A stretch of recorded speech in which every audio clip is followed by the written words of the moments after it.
I already hear some of y'all in the comments. First day of October, bro already got the tech. Mind your business. As soon as I decided to catch up on the first 4 episodes of Gen V, Prom decided to go ahead and drop episode 5 the day after. And I'm not complaining because this season so far has been pretty solid to me. Actors are really coming into their own portraying these characters. The Cipher nigga is weird as hell. Literally, what is going on, bro? He got too much going on. This Odessa project, Starlight popping up for literally 1 episode and never showing up again. Although we did get Sister Sage in this episode. I like seeing that. So yeah, very good season overall so far. Looking forward to these last 3 episodes. But in this video, we're here to talk about episode 5, and that's what we about to do. If you like anything I gotta say at all in this Gen V recap, y'all already know what y'all gotta do. Go ahead and like, comment, share, subscribe, do all those things. And y'all let me know how y'all been feeling about Gen V season 2 so far. So we start off the episode following the biggest enigma in this series as of right now in Cipher. We start off the episode, I think, a month before the present day. And we see Cipher tending to his dad, you know, the same one that Cate and Emma caught in that cage in the last episode. That wasn't no regular cage or capsule either. That shit looked like what Goku was healing in back on him. While he's tending to his pops, Sister Sage pulls up, and she and Cipher immediately start hunching out of nowhere. Then she just starts staring at his pops as she's right at him. Like,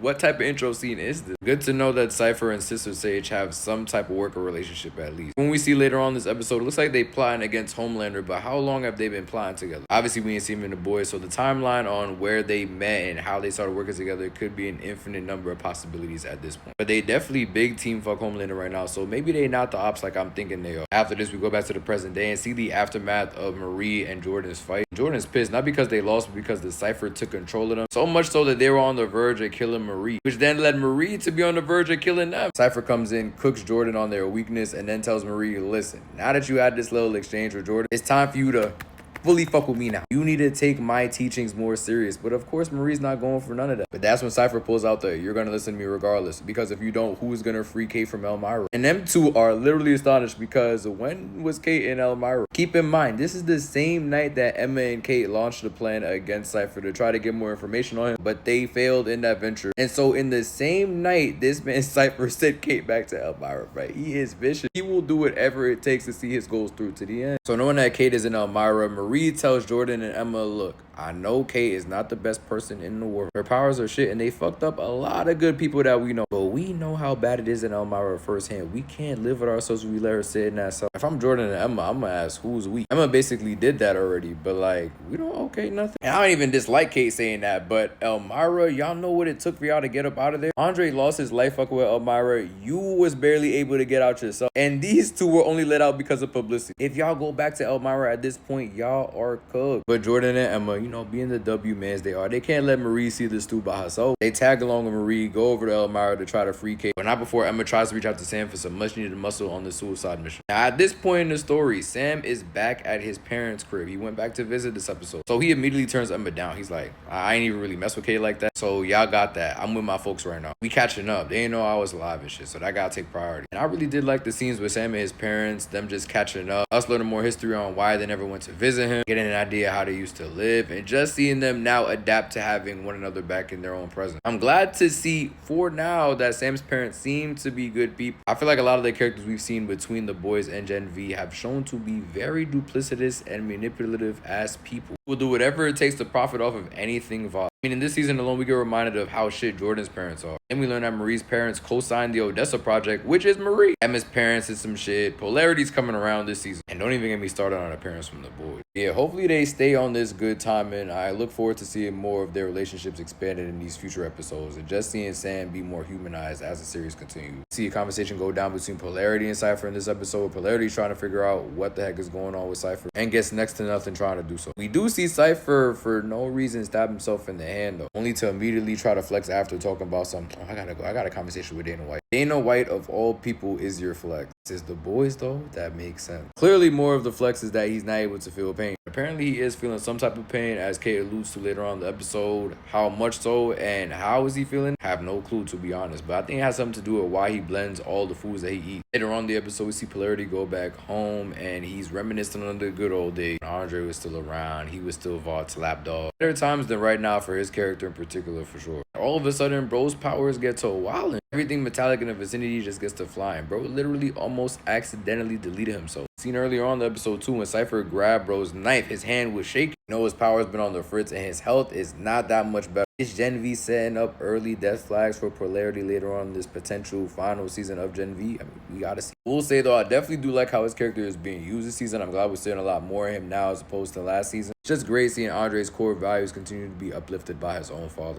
Operation Free Cate from Elmira. They get to Elmira. They try to go into the same chimney that Marie came out of when she first escaped. I don't know why they would try this. I mean, did y'all not think Vault of all companies would have drones and cameras watching over this prison 24/7? No way they would not have due diligence to immediately close up the chimney that Marie used to escape from Elmira. I mean, if I had known this was y'all plan to try to get into Elmira, I would have just told y'all to stay home. Y'all have no excuse. Y'all are all college educated kids. I'm not sparing y'all at all. They get caught, obviously, damn near instantly. Emma's thrown in the same cell as Cate for some reason or nearby. I don't know. Cate literally pulls the tape from out her head, uses it to disable the neck collar, does the same for Emma, and then goes on to free Marie and Jordan as well. Now they're on the move, back ready to escape, but of course, Cipher was already ahead of Cipher, who earlier on in the episode we see with Sister Sage again, mentioning that as long as Marie continues her trainings with Cipher, they will soon have everything they want. It seems like they're trying to do this in a certain window so that Homelander doesn't catch wind of what they're doing. I wonder what's their end goal in all this and just how much stronger they're anticipating Marie to get. Before this scene, we got Cipher showing Marie that her sister was actually still alive. But after this, we see that she was dead. That shit caused Marie to tee up instantly. Got a Zenkai boot. I don't know what she was doing, but it clearly made Jordan, Kay, and Emma uncomfortable. But she was able to use her power to revive her dead sister. Thank God. I don't even want to imagine the warpath Marie would have went on had she not been able to bring back her sister that she had not seen in years. Very good rescue mission type episode in my opinion. I give it a 7 out of 10. I like the rescue. I like the Sam scenes, but not knowing what Cipher's ability is at this point, it's kind of dragged. It's also kind of predictable. We see the boys do this time and time again, where we don't find out the main villain's ambitions and objective until the very end of the season, just for them to get packed up instantly by the boys or whoever is fighting them. Seen it happen with Soldier Boy, now Old Girl from season 2. I'm not trying to wait till last minute to figure out what's going on Cipher. I like the mystery, don't get me wrong. Then it feels like they keep giving him new shit. I just don't want whenever we get revealed what he does, it feels too convoluted or doesn't make no sense. I'm trusting that the writers will hold it down and hopefully give bro a very unique ability. Also feel like this episode went by very fast, even though we did get a lot of content. When we reel it back in a little bit next episode, right? We're already on episode 6. I'll be giving us them 3 episode premieres and I'll be appreciating that. Not saying I'm mad at it, but I don't know when I'm gonna see some more Gen V again after this. So y'all can take y'all time. That's all I got for y'all for this video. Really liking the season of Gen V so far. Don't forget to let me know how you've been feeling about the season in the comments. And if you made it to this point in the video, let me know a character from the boys that we haven't seen in this season of Gen V so far that you're excited to see incorporated in this season. Till next time though, I've been Host Soft. We've been entertained and we gonna talk soon.